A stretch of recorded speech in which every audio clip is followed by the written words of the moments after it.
অসমৰ ভূমিপুত্ৰ কলিতা জনগোষ্ঠীৰ দীৰ্ঘদিনীয়া জনজাতিকৰণৰ দাবী প্ৰসংগত সংবাদমেল মাটিৰ অধিকাৰ সুনিশ্চিত কৰাৰ 22 ডিচেম্বৰৰ ভিতৰত কলিতাসকলক জনজাতিকৰণ আৰু শিক্ষা চাকৰি ব্যৱসায় আৰু ৰাজনৈতিক ক্ষেত্ৰখনত 18% আসন সংৰক্ষণ অসমৰ মেডিকেল কলেজসমূহত কলিতা জনগোষ্ঠীৰ ল'ৰা-ছোৱালীৰ বাবে অহা বৰ্ষৰ পৰা 135খন আসন সংৰক্ষণ কৰা অসমৰ সকলো ঠাইতে ভূমিৰ অধিকাৰ সুনিশ্চিত কৰা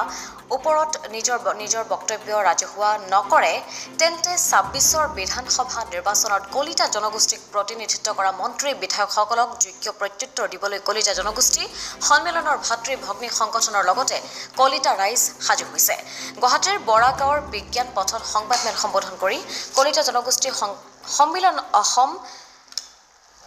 সভাপতি সোণেশ্বৰ কলিতাই এই কথা উল্লেখ কৰা পৰিলক্ষিত হৈছে ব্যুৰো ৰিপৰ্ট অমৃত নিউজ 24/7 অমৃত প্ৰবাহ অসমীয়া সাপ্তাহিক কাকতৰ ডিজিটেল সংস্কৰণ অমৃত নিউজ সত্যৰ সন্ধানত অমৃত নিউজ